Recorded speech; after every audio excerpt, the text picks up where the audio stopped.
Salut, c'est Shox de G2.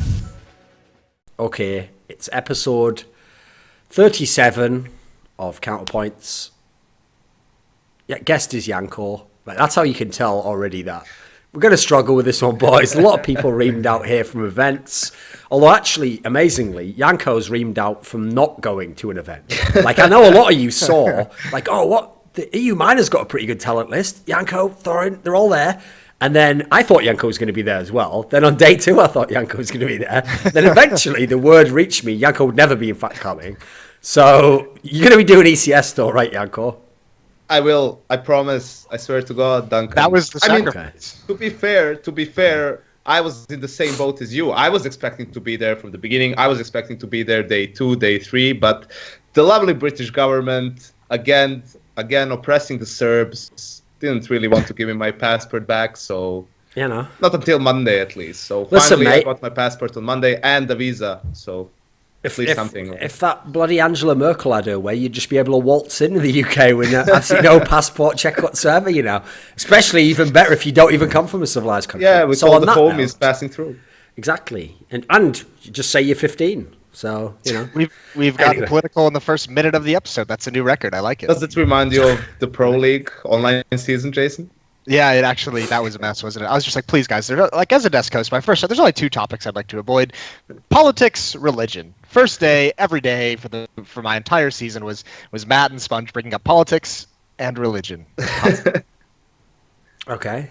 So, obviously the big event this week, as alluded to, is ECS in the UK, and it almost couldn't come at a more perfect time because ECS have to be the luckiest fucks ever for this season, because last season actually their finals were a bit underwhelming, because if you remember, like Envious took a spot when Envious wasn't good, and then like Dignitas stole a spot but used to stand in instead of like, you know, all the other teams that could have been there like fucking Navi and VP, whereas this time not only did ECS, which only has 4 EU spots, get both FaZe and Astralis through, they also got through G2, who now everyone obviously really wants to see. And even the 4th spot, which was taken by Fnatic, is now even more hyped thanks to Fnatic's DreamHack summer run.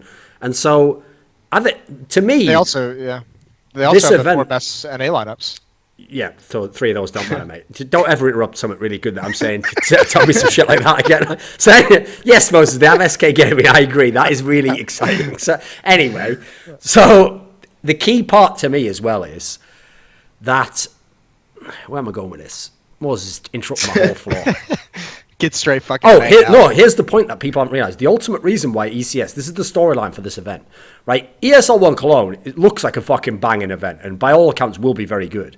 But obviously the fact that Astralis isn't there, no matter what, does put a dampener on it. So actually this is the only event before the major that the 4 potential contenders that everyone's looking at, FaZe, Astralis, SK and G2, will all be there. And with such a limited field, it's almost certain you're going to have some semi-finals and finals that are those teams play each other. So, at the outset, let's go in reverse. Moses, who's going to win ECS Season 3? I predict he's going to say SK, by the way. I'm just putting that out there. Okay, Moses, keep going. Keep going, sir. Well, now I don't want to say it. Now I don't want to say it at all. I'm fucking scared now. You want me to go first? Mind gamed. No, I was actually going to take SK, but Duncan's just a piece of shit. Mind games. Okay. Massive red-haired ginger piece of shit. So aside from all the obvious reasons that allowed me to guess from your mind which of 4 perfectly legitimate winners would win, why are you picking SK? What are the reasons? I still think that they're going to be... I don't think FaZe can beat SK. I think FaZe has some weird like matchup thing with Astralis where they're able to beat them in series. I don't think they can do it against SK. G2, while I mean their win at Pro League was awesome, a little bit of a reduced field there, and then on top of that, you know, I still think that we need to see some kind of consistency moving forward before I start taking them to win tournaments over, you know, some of the best teams in the world. I don't think Fnatic is quite back yet. And Astralis, that's obviously just a toss-up of SK versus Astralis. That matchup, I think, can go either way. But I think SK is just very impressive in the fact that Fur is still clicking on all cylinders. I think Cold Zera, you know, after a weaker Pro League, you know, kind of buckled back in, and he's in good form. And I think the one thing that they have over Astralis, because I think they play very similar types of Counter-Strike, where, like, you know, they don't make a lot of mistakes, very fundamentally sound as a team. I think SK also has that factor where they can, I think they understand more than Astralis that at times you do have to kind of like take risks in the sense that you have to like someone has to make a play that is not necessarily good team Counter-Strike if it has the odds of like swinging around. I think Astralis still kind of lacks in that department. If you could point a weakness of Astralis, I think they almost try and play too fundamental and too team-based Counter-Strike. And I think SK just has the personnel to be able to make those kind of plays that'll swing a scenario that they're not supposed to win into a winning situation. What do you think, Janko? About my pick or about Jason's response? You can touch on his if you want. Yeah.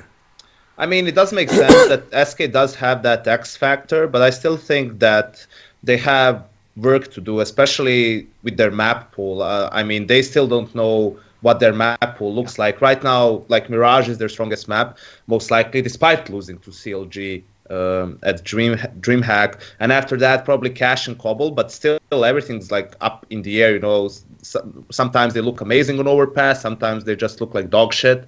So I think they are going to gradually become better after these couple of tournaments, but I think that's going to be their main obstacle coming into this particular tournament. I think FaZe is going to win.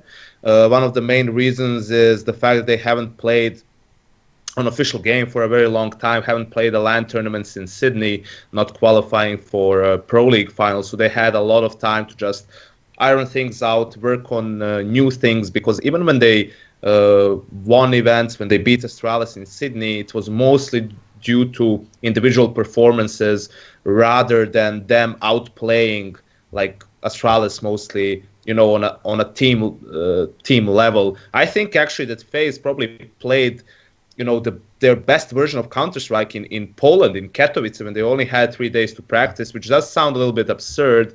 But, always like it's the first tournament, you just got the new lineup, everyone's super focused, and so that might be the reason. But it's not just that, Duncan. Here's a little, interesting story for you. After Sydney, after they lost to SK, I told Nico, I said, listen, and Alu was there as well. I told them, listen, guys, this is how your next couple of months are going to look like. You're not going to qualify for Dallas, so you're not going to go to Dallas. You're going to win ECS. You're not going to make it to the finals of Cologne. You're going to drop out in the playoffs, and then you're going to go and win the major. Biased, of course. What was the logic behind that, though? Taking a leap out of Anders' playbook. Okay. Yeah. What was the reasoning behind that prophecy? What was the reasoning behind Anders saying that Astralis is going to win the major 9 months before it? I mean, just because one person's mentally ill doesn't mean we can all do that justifiably. I mean, there's not really that much logic you can apply to it. It's just that, there's going to be their situation in Pro League. I thought there's a good chance of them not making it because they had to play important games after their trip back from Australia, which is obviously a pain in the ass.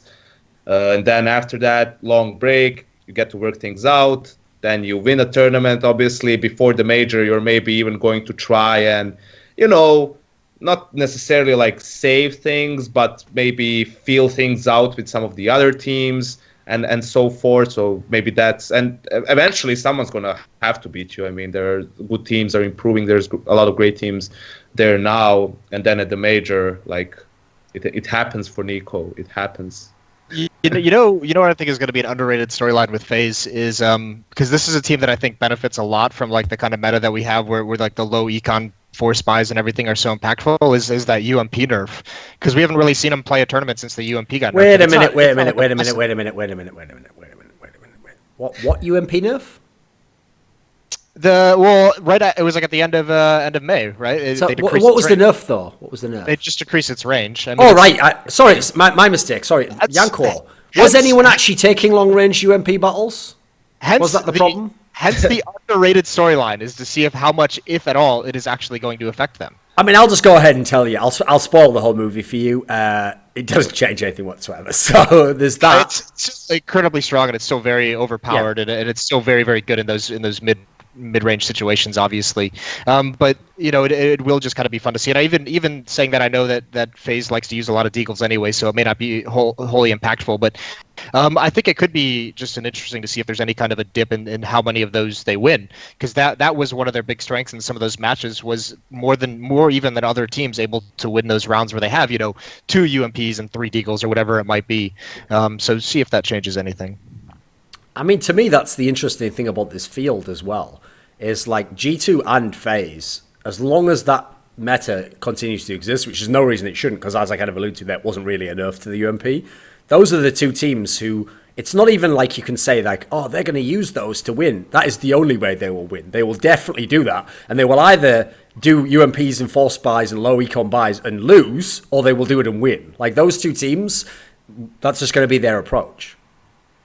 I mean, I think also the problem, like you remember, you go back in Kiev when actually G2 and FaZe played each other. FaZe notoriously won all 6 pistols, but G2 won perhaps the same number of like force buy rounds with only pistols, right? Whether it's the second round or it's a round later on in the half where they would only have pistols and armor. So obviously FaZe jokingly saying that they have 4 pistol rounds per game because if they lose the first one, they just buy pistols again, and they win those so often that you really need to plan against that. You know, against some teams, you may just think, okay, we have the guns, let's just take the duels, take the fights, we win the round. Pretty straightforward. But against FaZe, you really can't afford to do that. You need to think of a way, despite having on paper perhaps the advantage in weaponry. You have to think of a way to outmaneuver them, basically. We don't talk about that series.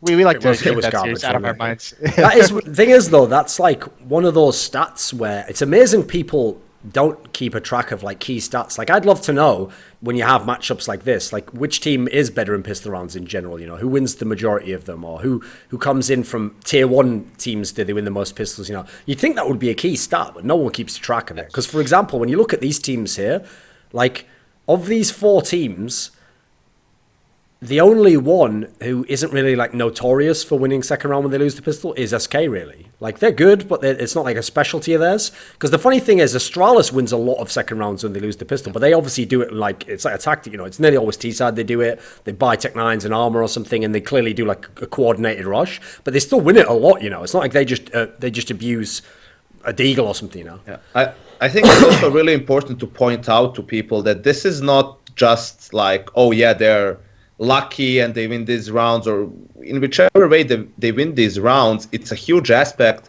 of their game, not just their game, but the game in general, right? Because you look at a team like SK, if you let SK go up 3-0 without doing any significant damage in those rounds, they mostly play with SMGs. They're going to have so much money coming into the first gun round that they can easily just lose. If they lose the round but still get like 4 kills, that's a win for them because they have so much bank. They can rebuy into double ops, all the grenades, anything they want. So if you're playing against SK, that's how Fnatic lost Inferno at DreamHack Summer. They lost like both halves, they were losing 5-0. And against SK, that's something that you almost like never can really allow to happen. They're just going to run away with the game at that point.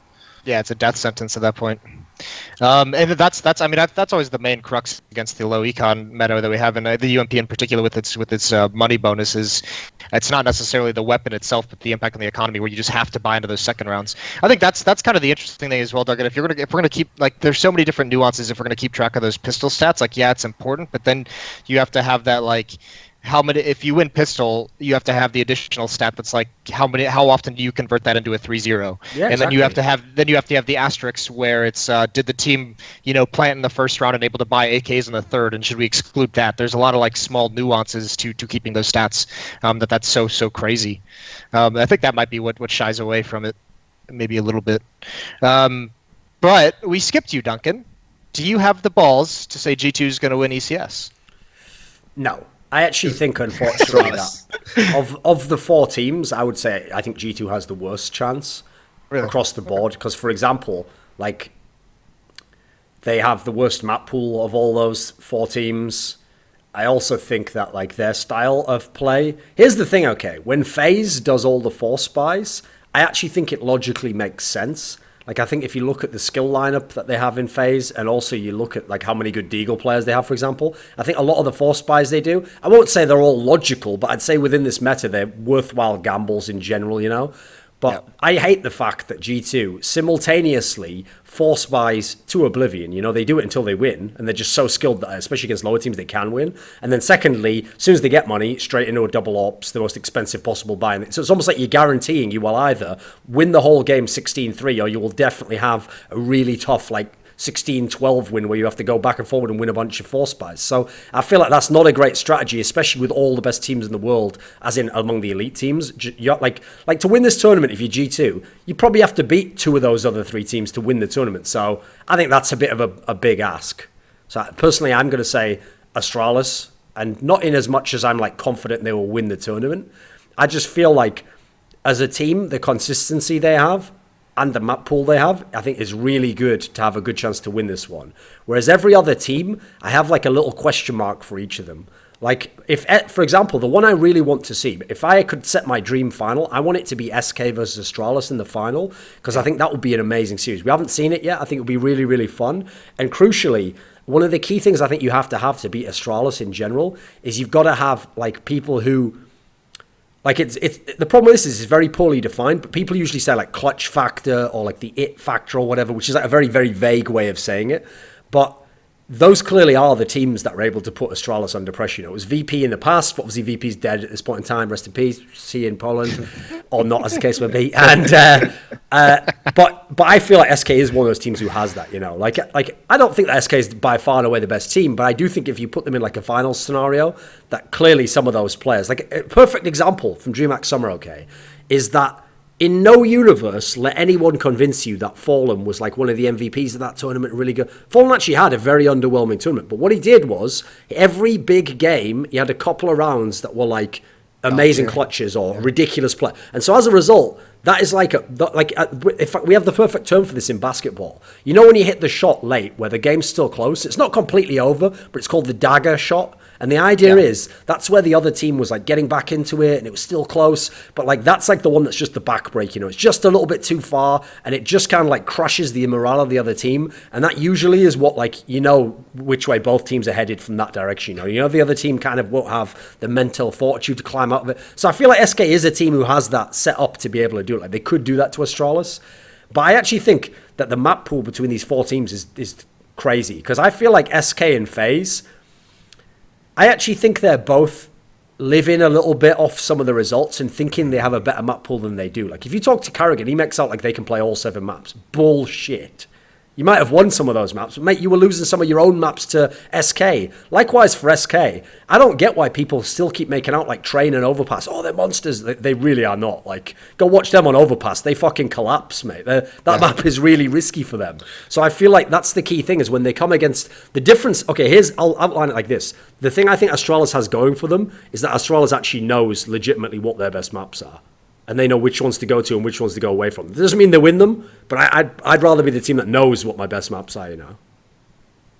Yeah, I mean SK. I mean Janko alluded to it. Was it in an interview that like was it Fallen that said this? I think maybe it might have been in Dallas when he said like we don't even really know our own map pool. Like sometimes they play a map and everything's going well and they get into a match and they just get dumpstered. And then sometimes they play a map in practice or something and they're just shit on it. And they come into a match and they just fucking wreck house on it. So yeah, their map pool is confusing even to them. And it's almost like that VP style analysis where you just have to say yeah they'll win if they show up on this map. I think SK's, that's one thing that they still haven't bounced back from. While they're all playing well and individually they're at those good levels, they still haven't kind of bounced back enough to have like that stable, super deep map pool that's so dangerous. And that's a huge problem for a team, especially for the in-game leader, right? Because, you know, if your practice doesn't really determine how you're going to play a map officially, you can't really just work off of official games either. You need to have, you know, you can win a game and you know that you won it because of,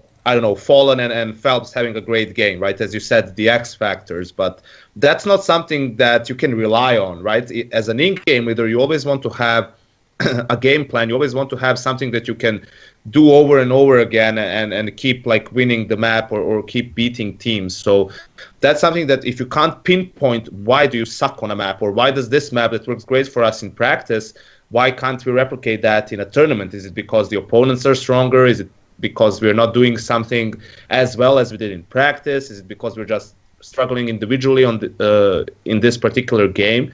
But that's something that is going to be the main task for SK coming into all the summer tournaments, is for them to figure out their map pool and to figure out these maps that have been very, very strong for them, especially Train, because when you look at their lineup and how they play and the players that they have, can be a very strong map for them. They need to figure out a way to implement those maps back into their pool. I also think the fact that FaZe maybe has like the same kind of map pool issues isn't as like frightening for a team like that to me than it is for SK, in the sense that I don't think of FaZe as like some super tactical team the way that like SK or Astralis. I think of them. I think FaZe still has a pretty big lean on like the individual talent they have, which is, I mean, to be fair, the talent they have on the team is pretty absurd. So when you go into a map that maybe you're not as good on, you can rely a little bit more, and you can say, listen, we're just going to need more of like an individual effort. Like don't necessarily try and always kind of adhere to some strict tactic. Like play with a little bit more feel, and that's when you could see someone like Nico have one of those games where he lets loose a little bit and is able to create things for his team, or Rain have some of those games where he's just going out and taking duels in situations and winning them. So I think FaZe, even if they're on a weaker map in their pool, I think they have some outs in terms of, they're much more prone to just like kind of loosen the leash on some of their star players.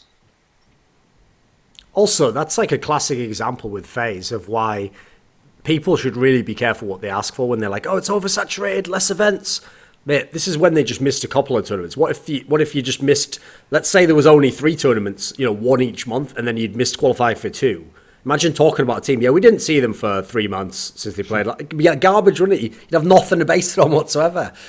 Is FaZe actually a team that when they have weeks off like that, Janko, they actually do practice still and they do keep their level up? Or do you think they just wait in the boot camp before the event or something? No, I know they practice as well. I know they all took a short vacation as well once they realized once they didn't qualify for Dallas, they took a couple of days off somewhere in the middle of all of that, but they did practice a lot. In the meanwhile, they weren't just like sitting on their asses playing FPL or whatever. See, that's funny because I remember. Well, I don't remember where. It might have been in Sydney actually, where it was. I think it was one of the FaZe players. I think it was Keo. Just a name drop there, but I think he was saying something like they're not huge fans of like the actual practicing aspect, and just because of the schedule, like they're just a team that uses the officials as their practice. Like they really don't like to practice outside of the officials. So going in a stretch where you don't have many officials, Janko says they practice, so I mean this might be moot, but like for a team that doesn't necessarily like to, if that's not efficient practice, I think practicing isn't. Like you can't just say, oh, they practice. It's like, how efficient was it? So if they're out of their comfort zone in terms of that and not having the officials, we could see them come into this a little bit rusty. That's also what I worry about with FaZe, though, because I feel like they're a team where there's like, as much as people talk about, because obviously Carrigan's history is he was quite a tactical leader and he does have a system in place, etc. It's clearly not as like nailed down as some of his past teams, and it's not like you come in knowing like, right, well, for the last couple of tournaments, we've been warming up and these players play all these spots correctly and do it. There's a lot of like wiggle room in their games, I feel like, so they can hit like that top level, but it's hard to really know consistently what you're going to get out of FaZe even, I think. Let's go ahead, Nico. No, like it's similar to what Jason was pointing out about their map pool, how they sometimes don't have to rely on strategies all the time. In that sense, they're similar to Fnatic of last year, right? When you were talking about Fnatic's map pool and say, well, they can play any map because they have so much individual skill that, they're going to use their skill to beat you, not like team play or some crazy strategy. So that, like, to an extent, adds to that, so that Carrigan doesn't really, need to, or probably isn't even supposed to keep a super rigid structure for the team. Like, have players still in their comfort zones, but then always have something that you can fall back on. Or if you, as an in-game leader, can get a read on their setup and what your opponents are running, then you have a set strategy in place that's exactly there for that situation and to counter it.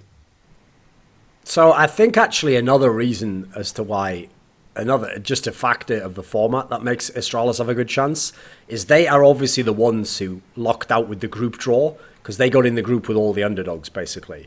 Whereas in Group A, we're going to have one of those teams of FaZe SKG2 isn't going to make it out of the group even. So it's one of those scenarios, again, where people upset you early and it gets tough. Like, for example, it doesn't even have to be that you can't beat the others. It's that you have to if you play the wrong one in that last deciding best of 3, then you're going home without the play. So what do you think of Group A? How do you think that works out? I think we need Fnatic in there to get that Cologne group of death from 2016. But yeah, that's obviously. By the way, what's mad about that is if you replay that Cologne group of death now, but with these teams in it, that's going to end up very differently than it did back then. Yeah, most likely.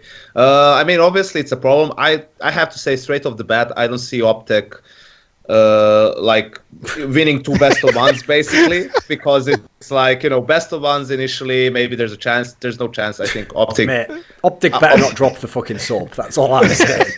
Keep it nice and clean, this performance.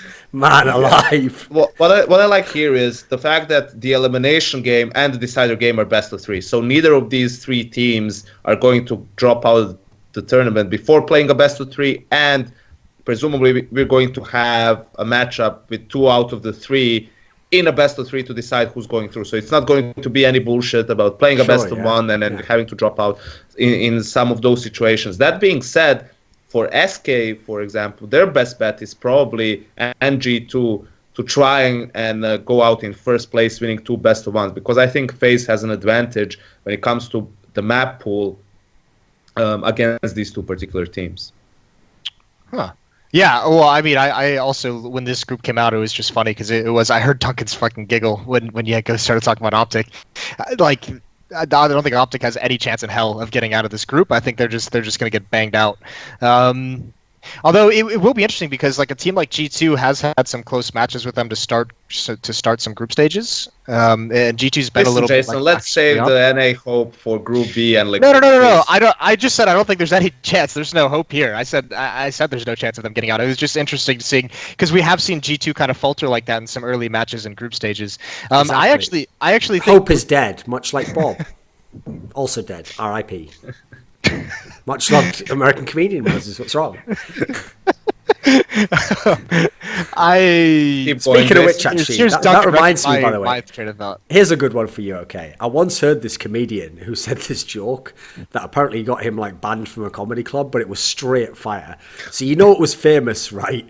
That when Bob Hope was alive, he was one of those comedians they used to send out like to the troops, you know, to go and entertain them in whatever country. I assume like, you know, Korea and Vietnam or whatever, wherever they were, because it was a while ago, obviously. So his joke was when Bob Hope died, about like I think it was like 5 years ago or something, you know, he just said, "Oh, I heard they shipped him out to entertain all the dead troops or something." Jeez. That is straight banter. That is absolute. Problem is though, I think this guy did that joke like, you know, the day that he was dead or something like. A little bit edgy. Yeah, that was. But now it's perfectly fine. But that is straight banter though. I just want to put that out there. I'm actually I'm gonna do a little bit of a curveball. I'm gonna take SK and G2 to get out of this group. I don't think FaZe makes it out of groups here. Okay. I think when you look at the thing with the FaZe, I think SK is going to get out in first, but I think the G2 FaZe matchup, I think the deciding factor is going to be this form that we see Kenny S in. I think you want to talk about someone who can deliver daggers towards the end of a match. He can do it at the start. He can open things up. And he's just playing at a crazy level right now, and I think that's probably the biggest weakness I see in FaZe is Alu as a good opper, but like I think stylistically as an opper, I don't think he can go toe to toe with Kenny. I don't think he can have the same impact that Kenny's going to be wreaking, and I think FaZe is going to be very much. I think they're going to be wishing they had an opper who could kind of handle that or have some kind of similar impact. I think that's really, really going to get exposed, especially considering first tournament in a while. I'm not convinced they're going to show up and not be a little bit rusty. I think they're going to be a little bit overeager to take some of the aim duels, and I think that's when we're going to see someone like Kenny just picking people off left and right. Okay. I think that's a tough one though. Like, who do you have making out? Which 2 teams did you say get out, Janko? I said FaZe and SK. Okay, why not G2? I'm not really sure. I think SK is gonna like just go out on day one. Basically, I think they're going to win 2 best of ones straight off the bat because they don't have that problem, you know, starting off slow. It feels like, and then after that, I feel like in a best of 3 that FaZe does have a superior map pool. And just the fact that G2, in general, like they don't do well 2 tournaments in a row. You know, they're this team that's always like up and down. They do super well in one tournament, and they bomb out in the in the next one, pretty much. So I'm not really confident that they're going to have a repeat of their, Pro League performance. Yeah, see, the problem I have with this is, depending on what order they'd play each other in, I think there's a lot of different ones of how it can go back and forth between those three teams. But bearing in mind, we know that FaZe plays Optic in the opener. That means that basically FaZe is just going to be in the upper bracket winner. So they basically have to win a best of one. But I actually think that SK will beat them there. So I think it's going to be FaZe G2 in the decider, possibly. Which is why it's tough, because if it'd been SK and G2 in the decider, I might have gone with G2, actually. I think that's a really back and forward matchup. So I guess I'll say SK and FaZe. Because I guess I still don't 100% believe in G2 to be like that good. Like here's the problem they have, okay. I actually think that the potential is totally be there. I think they can actually, after EPL, I legitimately think they could become the number one team. But the way that they won EPL, as counterintuitive as that sounds, is actually what I think means they won't. Like the fact I told you, they forced by like way too much on CT side and just destroy their CT side. Then here's the great point. Okay, I want to get your take on this, Janko. So when I had Carrigan come on the Boomeo podcast I do with Pocket, we were talking to him about double ops, and I asked him basically what his logic for when you use a double op setup is on CT side. And he said what you do is you only use the double op setup if you are losing. And the concept is, like, you've already tried your rifle setups on CT side, it's not working, like you can't figure out how to adapt. So what you do is you just say, right, we're going to give them something totally new to look at. Like we're going to give you something totally different, and the hope is, if we get it rolling, it just wins a whole bunch of rounds in a row because it's ops, Now that's I think that's a pretty solid logic in general in terms of how to use it. Well, G2 does the opposite. What they do is, if they start winning on CT side and they have rifles, as soon as Kenny S, who already will have an AWP, as soon as shox rather gets to like 6k, he just buys an AWP. There's no logic. He doesn't do it because they're losing. He does it because he thinks, like, in his brain, he's like, well, we're winning, so let's ultra win. Like some sort of mad logic like that, It's like, well, this is working already every time. Let's try something else to make that work too. I don't think it necessarily has to be because of winning or losing. I think it's about trying to stay one step ahead of your opponents, in a sense that, okay, you're, for example, in a winning scenario, you're winning with a single op and you're getting rifles, and your opponents are trying to come up with a way to counter that, right? To counter your setup and to win a round, and then even though you're still winning, you just pull out the second op because that maybe counters what they're trying to do to counter your single op setup, right? You're trying to be one step ahead of your opponents in that sense. So I'm not necessarily against it. It depends on the map and on the second player who is opping, right? Because when I see Stanislaw opping for Liquid as a secondary op in the first gun round or in the second gun round even, I'm just like, why is this a thing? Why is this happening? Please stop.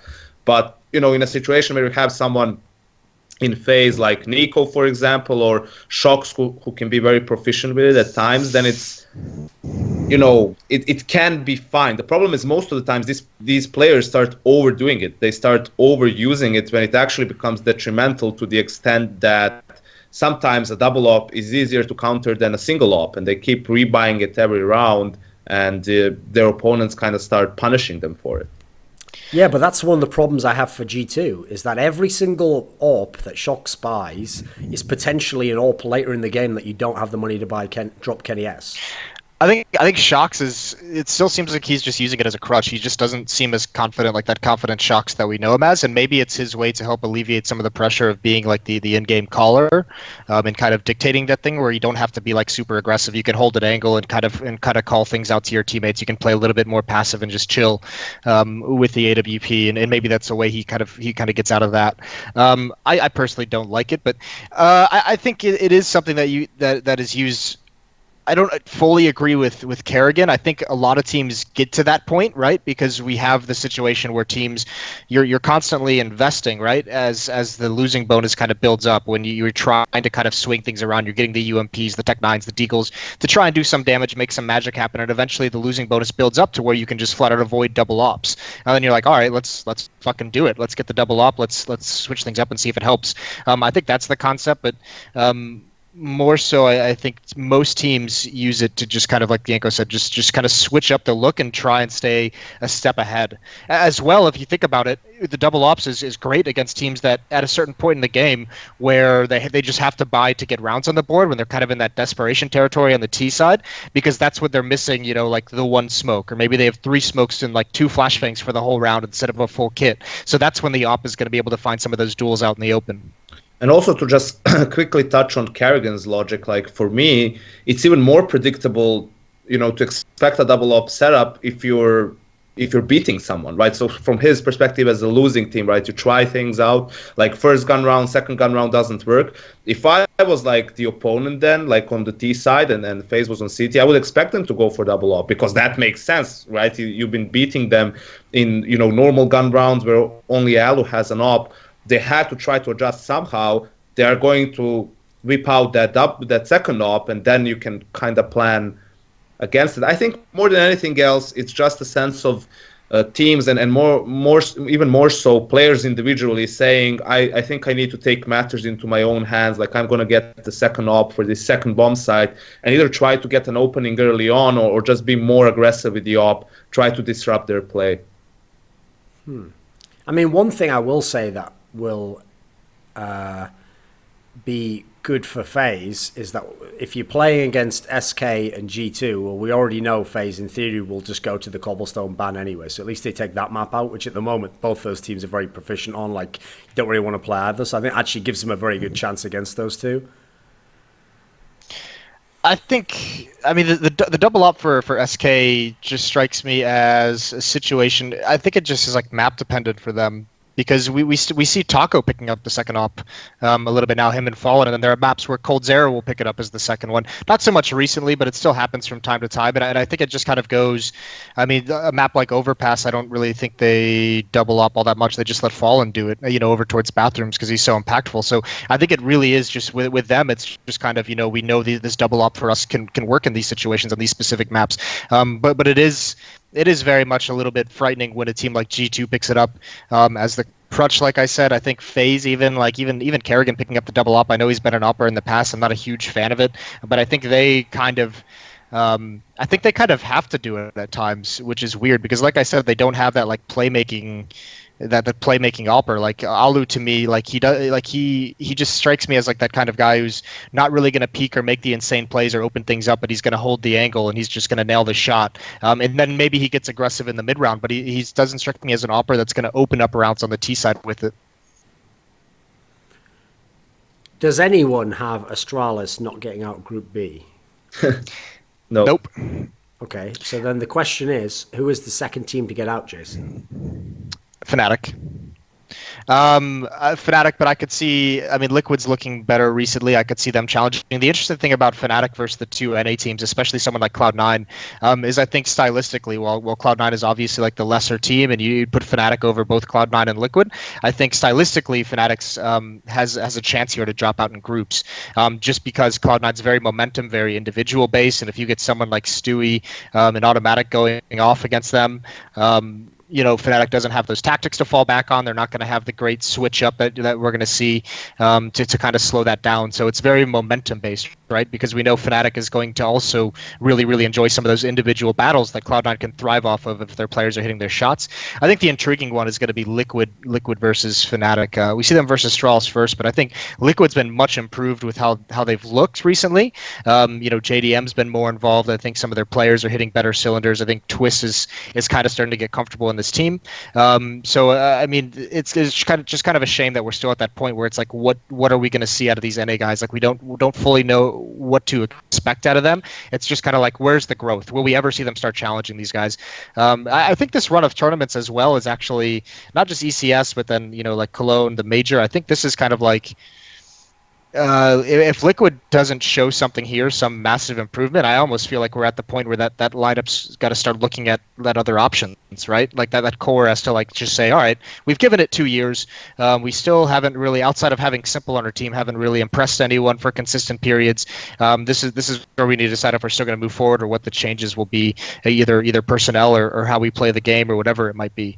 But I think Liquid versus Fnatic could be interesting because I think Liquid's going to have the upper hand tactically on them. I think, like, for me, I am most interested about Liquid in Group B because I think actually they look better now than they have in a very, very long time. When you look at the team, the roles are there. You can see it the way they play.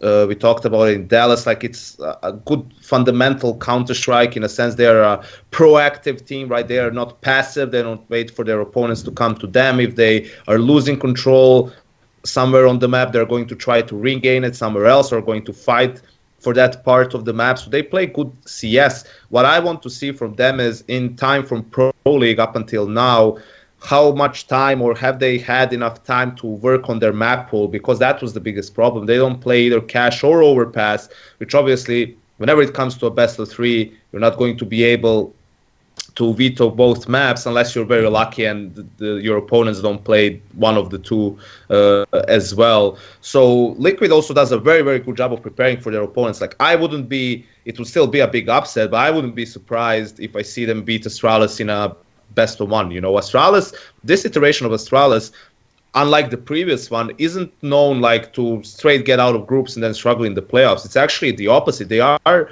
known to lose like a game here and there, like in the Swiss system, for example. They're not always 3-0. They lose a game to someone, they still obviously make it to the playoffs, and then they gradually play even better and end up in the final or win the whole tournament. The problem I have for Liquid is, in this tournament, I'm scared that they might lose to Astralis. I mean, they'll probably lose to Astralis and then end up in a best of 3 against Cloud9. And despite me thinking that they are the better team right now, because of that domestic matchup and Cloud9 being so dominant in the region since forever, that Cloud9 is just going to knock them out there, and they're not even going to be able to show basically what they've got. I don't even think that that's like due to style or strength either. For me, when teams play Cloud9 in best of 3s, it's just like when NiP was in a slump and Astralis still could lose to them every time. It's like there's just some mad psychological edge that those players have over the other ones of like, we always beat these guys. And even if players tell you all that bullshit in interviews, like, no, we're not affected by that. It's like, all right, mate, it happens every time. Like, you find a way to fuck it up because it's in the back of your head. That's probably the biggest crime of Cloud9, isn't it? That despite any like international struggles that they have, they're still like so dominant within the region. So even if like a team like Liquid or in the past, or like Optic, like still is able to be the better international contenders from the region, they still like Cloud9 could still dumpster Optic. It still took a long time for Optic to be able to get over Cloud9. See, there was me thinking Cloud9's biggest crime was the obvious money laundering, where they pay Shroud whatever his salary is, then he clearly obviously makes a donation to some charity that in itself, if through a third party, just pays the money back to Jack in Cloud9. So obviously he's not a real player, is he? It's not even a good front. It's so obvious, it's unbelievable, isn't it? I mean, and VP's thrown every EPL game. Don't even do EPL. Suck my dick, ES Force. Anyway, keep going, Janko. What were you going to say there? Yeah, I mean, it's been nice knowing you, Duncan. Yeah, this group can go so many different ways. It's insane. Like, you can also have Cloud9 and Liquid meet each other in like a winner's game or something like that. You can have Cloud9 beat Astralis in a best of 1. Like, as Jason said, Cloud9 is so like difficult to predict. Like, they do have a good amount of firepower. They can beat teams in a best of 1, but they're so inconsistent. That's like the opening game, Cloud9 versus Fnatic, is 2 inconsistent teams, and you have to remember it's happened already a couple of times now over the span of the last year and a half or so. Fnatic and Astralis both losing their initial game and then playing an elimination game, like in a best of 1 or a best of 3, it doesn't really matter. One of those 2 teams drops out of the tournament. Now, that was like even when Fnatic was like a better team than they are now, but still, I think this new/old Fnatic lineup has been unlucky to an extent in some of their like group stages in tournaments, because they would end up like beating like even some of the favorites in the group, but then because of how things play out, they end up in a tiebreaker and then they lose there, or they just lose out because of some silly head-to-head, or some even bigger underdog made an even bigger upset, and then kind of that fucks up their own that happened in Dallas, right? Standing. So maybe this is where it turns for them. Listen, I think the big story about Cloud9 in this group is like, you can just tell the difference in this team. Like with the NA minor, when they had just everyone was just like playing very well, everyone was having a good time. Then they go to DreamHack Summer, and it's like Skadoodle, Automatic, and Shroud are the 3 worst rated players out of North America. Like these guys just have a massive, and these guys as in Cloud9 as a whole, not necessarily the individual players, but they just have like this massive dip in performance between NA and European sides, and I think a lot of it is that kind of more individual play style. I think they still rely so much on Stewie to create things, and I think European teams are just better. I mean, in terms of individual skill, the players in Europe are better than NA, so they can handle those kind of individual plays a little bit. You're not going to have that much success, and they're just so much better at adapting to that kind of thing. Like, remember at the NA minor, I don't know if either of you guys watched it. I mean, some of the games were just kind of silly, but Cloud9 was just like, Stewie would just rush mid on Mirage by himself, like up catwalk, and get like 2 kills. And he would do it for an entire terrorist half. And a European team is going to adapt to that and just shit all over him if he keeps trying to do it for 10 rounds in a row. But the NA teams couldn't handle it, whether they put an op there, whether they did mid pressure, whether it was just a rifle, whatever they tried to do, Stewie would still win out in that battle. And Cloud9 goes into these matches against European teams thinking that's going to work again because it works in NA, and it just gets dumpstered. So that's the craziest drop-off I see is Cloud9 versus the regional opponents is so strong. And then against the international, it's just like, what happened to these guys that we saw the other day? I mean, for me, a big problem is something that doesn't give you any confidence in Cloud9 is their switching up of in-game leaders. I think what you were talking about Stewie and relying on him and individual plays, that's what they themselves realized. So they switched to Automatic as the in-game leader to try and become more strategic. And as soon as they start struggling with that style, because it obviously takes time to adjust and to implement that, they go back to Stewie as the in-game leader and also as like and switch that play style back. It reminds me of NIP basically in 2015 when they brought in Natu and then they tried to make that adjustment, and when they started struggling, it was just, we don't really care what you have to say. We're just going to play whatever the fuck we want.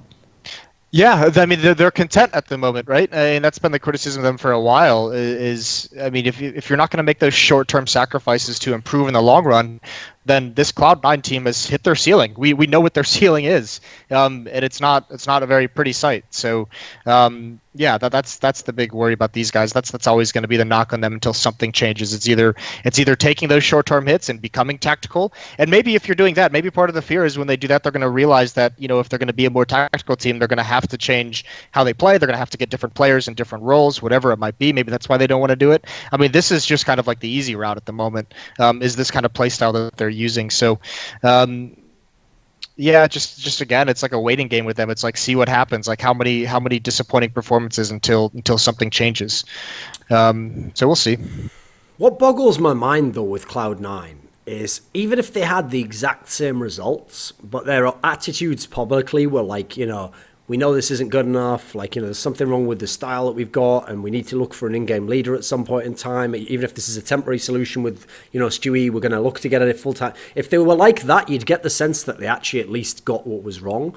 But they seem publicly completely in denial. Like, they really seem to think this is a great lineup of 5 players, and it works, and, they all fit together, and that presumably to them, they're just in some weird slump of form, even though it's been like a solid 5 months now, something nuts like that. So I don't know what they even see in this team anymore. Like, I don't know what makes them essentially be satisfied, be in any way content with any of the things that are happening to them right now. Man, it's got to go on being a year. It's been since they won EPL in Sao Paulo, since they were last in any kind of impressive form, and even that they've admitted themselves that it was just kind of a one-off thing. Like even Automatic said, that'll probably never happen again. That was just everyone hitting their peak form right at the right time. Yeah, but here's the thing, Moses.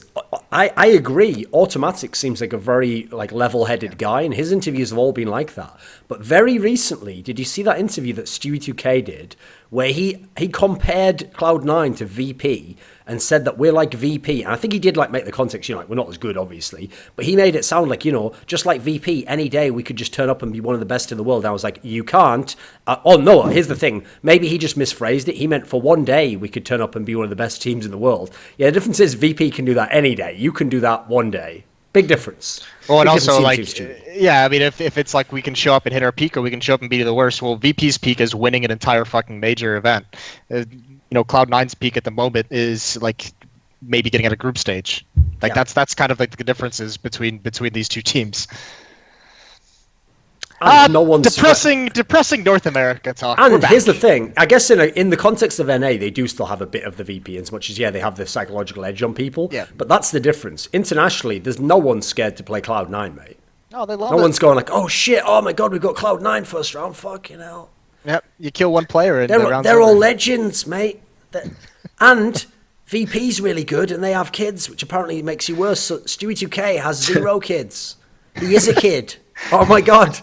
Well, I guess Cloud9 does have kids then, don't they? They've got Stewie2K, so there we go. So they're good even though they've got kids, Moses. Like, probably some fucking long forgotten child of Neo when he was banging some chicks. There we go. CPL back when he was 14.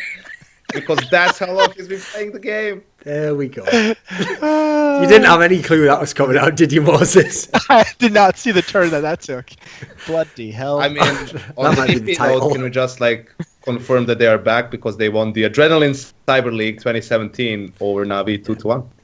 Nice. Literally the most CIS sounding tournament in the history of the fucking world. Adrenaline Cyber League. Or something like fucking hell. Unreal, isn't it? Yeah. Why not? Let's they won the Money Laundering Championship CIS Region Edition.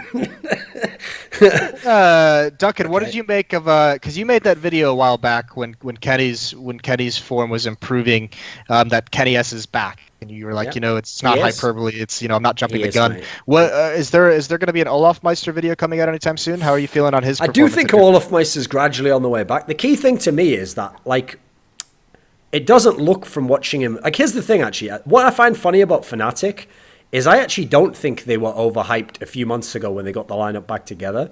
I actually think in pretty much all the tournaments they've played, they've shown a decent level. A lot of the tournaments they went out in the groups, they had the hardest group by far. That's why this is actually very refreshing that they got the easy group in theory. Because they always had the hard group, and then oftentimes they had tiebreaker scenarios. This happened a whole bunch of times, and every single one of them, as you mentioned before, they would always get a big win over some of the big tournament favorite type teams, So actually, the key thing for me is during this entire 3 to 4 month span, the fragging has been there the whole time for Fnatic, actually. Their overall level for the players has been pretty decent. It's just that they had nothing to be able to actually beat the elite teams. They were never going to beat Astralis in a best of 3 or something like that. Well, the key thing that's changed for me in the last couple of tournaments is that the actual playmaking from some of their players looks like it's returning now. And that was the key thing about Olaf Meister at DreamHack Summer. He actually looked a bit more like Olaf Meister in that sense. It's not just that he gets the kills, it's that he wins a big 1v2 or he makes a key push here that gives you a chance to win a round. Because a lot of those players are ones where they won't win you the game itself, but the reason to me why a playmaker, I guess that's where the terminology can be confusing for people. Because playmaker sounds like you make the play, so what you were doing was the play, and then that's the key aspect you do. But sometimes the playmaker is really important just because he makes an easier scenario for the rest of his teammates to win. So if you make that setup, that's why Fur's so sick in SK. That guy could have negative stats in the game, but if he breaks open a bunch of sites and then it's Cold Zero coming in, well, I'm going to go ahead and guess that Cold Zero can convert those easier scenarios way more likely than if he had to just play in that without that type of a guy. So I feel that's the part where Olafmeister's back. It does feel in that level he's back. I don't know if he can ever hit that super high peak again, because obviously at this point in time it's so long ago. Those were different teams he was playing against. It was a different era. And plus, that's always been the most bizarre part about games, unfortunately, is that it's clear that video games do have random elements in them and components that aren't like sports. Because if you are a godlike player in a sport, you can just do it 5 years in a row. You could be, some of them are amazing, 10-year career, where every year they're top 5 player. You can't do that in Counter-Strike. That's why Neo in 1.6, that's the number one criteria to make him the best player ever, is that he almost pretty much was a top 5 player every year he was at the top, But in general, people it just goes up and down. It comes in waves, doesn't it? Yeah. I don't think. Well, I don't think we're ever going to see Olaf Meister even touch his Fnatic dominance, like you said. I don't even think Cold Zero, he's hands down the best player in the world at the moment, but I don't even think he's going to be able to reach the impact Olaf was having game in and game out during that stretch of 2015, early 2016. I don't think that'll ever be rivaled. You know what is interesting though is Fnatic made the grand final of summer, and you have to go down 9 players before you reach any Fnatic players in the top 10 stats of the event, which is kind of surprised me to see them so low, especially because for me Olaf Olaf was like shout out to Lurpus. Olaf was on the eye test, one of the most impactful, like one of the better players that Fnatic had throughout the games that I watched, at least. But it was JW and Dennis that are above him as well. Okay. Yeah, I agree that Olaf is back in that sense. I think he's had a lot more impact for Fnatic recently than maybe we were used to seeing in the beginning of the reform lineup, or even in the period before the last shuffle. I think also, like, when you talk about that and all the playmaking, or like the consistency of players, I don't think it's comparable to sports almost in any way, because when you talk about a sport, that's the biggest difference for me. Sports have one map, quote unquote, right? You only have the basketball court, and sure, you're playing different teams who use different like styles of play, but it's always the same basketball court. For Counter-Strike, I feel like it would have to be like, in theory, just one map being played against like any team. You play the same map, and that's when you can like talk about maybe consistency, or if you want, like, just put 3 maps and just play the best of 3, the same best of 3 all the time, right? Because it's very difficult when you play different teams. You're not as good on one map as you're in the other. You don't match other teams stylistically. So that's why coldzera is so consistent. He's been playing in the same system for a very long time. Sure, different maps, different teams. That's what makes it even more impressive. For Olaf, I think it's what Duncan said. Like, he's playing different teams now, not just in terms of like styles, but also like much stronger teams who have much better individuals, and the average like skill level has risen. So it's almost impossible to be as dominant as you could be like a year or a year and a half ago. Fair play. I like that. And that's it. The show's over. And we're done. See you guys later. What about did you guys like E-League Clash for Cash? How did you like that riveting best of 3 series we had going on? Yeah, I was pissed drunk somewhere in Serbia at that time. Naturally, yeah. I mean, it was like 4 or 5 a.m. here, so. I have to say, unfortunately, that was a perfect tournament to show the value of why I always use that term when I talk about big events, of like prestige, because it sounds like a very nebulous term, right? Because in theory, like ECS right now, we've loaded up all these amazing teams into it, and it could be super sick in terms of the games, right? And if the games are good enough, yes, that will make them feel really important, etc. But you can have tournaments where there's a reason why the major feels different to the others. It's not just that there's money on the line and all blah, blah, blah, the rest of it. It's that somehow that matters more. And everyone playing the game knows that match matters more. And for me, the E-League Clash for Cash was a perfect example of why that is like a key component in like a game being like truly epic, beyond just the rounds played in it. Because even though when I heard it announced, I thought the narrative was cool too, like, oh, like rematch of the major final and then DreamHack Vegas, and this is kind of sort of like the rubber match between the two, like the 1-1. Oh, and you know what, massive amount of money, so in theory everyone's going to be like trying really hard, and then it's just one game, so you just prepare for that one game. That all sounded great. But the moment the game actually started, before map 1 was even over, I did kind of feel like this doesn't feel epic. It feels like, yeah, it's a good match and a good concept, but it doesn't feel like I'm watching the semi-final of a major and it's like live or die and all this. And also, likewise, it also did feel like whoever wins this, it actually isn't as big bragging rights as I thought, Like, if I win this match, it's not like people are going to remember it in a year, like, oh my God, remember the time that E-League... It's like, it was a tournament, but it's not as big. Whereas that's another thing about the majors to me. I mean...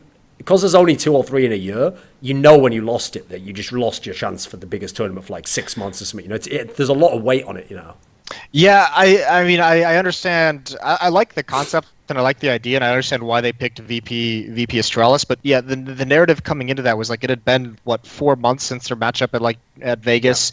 Yeah. So, and I mean, the narrative going into it about VP was like, will they show up? Are they actually like they have failed? They have been relegated from Pro League. They have lost and got out in the group stage of all these tournaments. Like, which VRP are we going to get? And you can't build excitement on that, right? I think moving forward, I hope they continue to do this, like maybe like twice a year, or some 3 times a year. And I hope they just pick. I mean, it's understandable because of the content they had of these 2 teams from the major that they could build off of. But I hope they just go and do. I think it would have been more sick if they had done FaZe Astralis. because that's like the rivalry at the moment. That's been some of the most exciting games. So it'd be cool if they could like go through and almost like power rankings, like take snapshots of that one time and say this is the matchup that defines Counter-Strike. Here's the thing, at Moses. this very moment. It's not that often that Sadikist says something outside the context of play-by-play that either A, makes sense, or B, is a good idea. But he actually came up, I'll give the boy credit, with a fire idea. So what he came up with was, right, that what you do is, when you have a match like this, you make it like a UFC or a boxing card.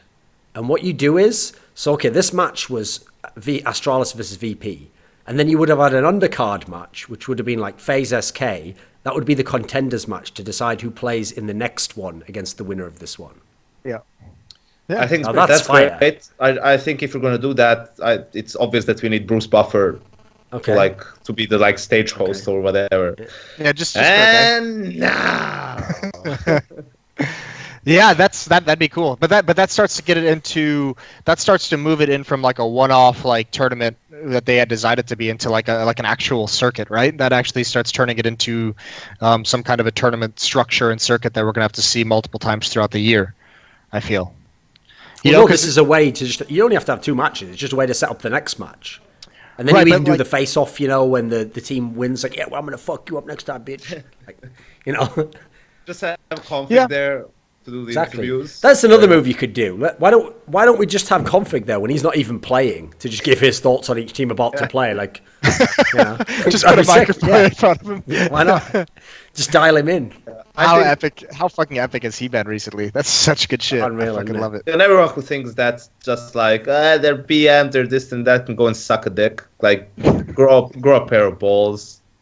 Honestly, it's like, it's all. I agree with like what Taz said recently in an interview, that like if you can get in your opponent's head before the game, then good for you, as long as it's not like super distasteful. And I don't think what Config was doing was like distasteful.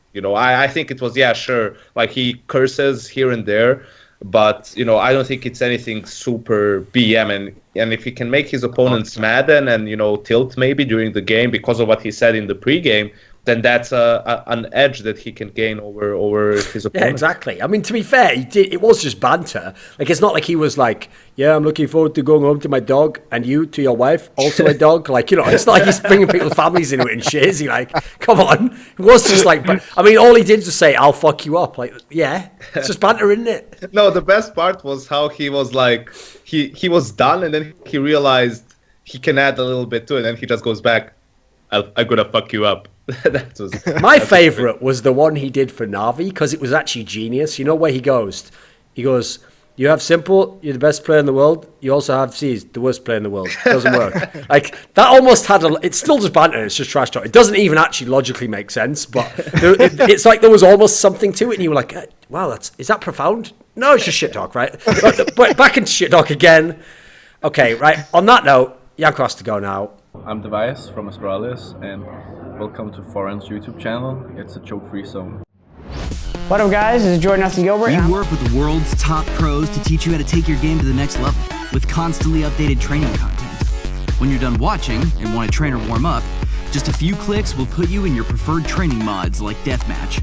Why warm up for a match on Mirage by getting shot in the back on Dust 2? That's why we built Duels, real fights and real maps. 1 minute in Duels is like 20 rounds of real CS. Exclusively available on Boomeo.com.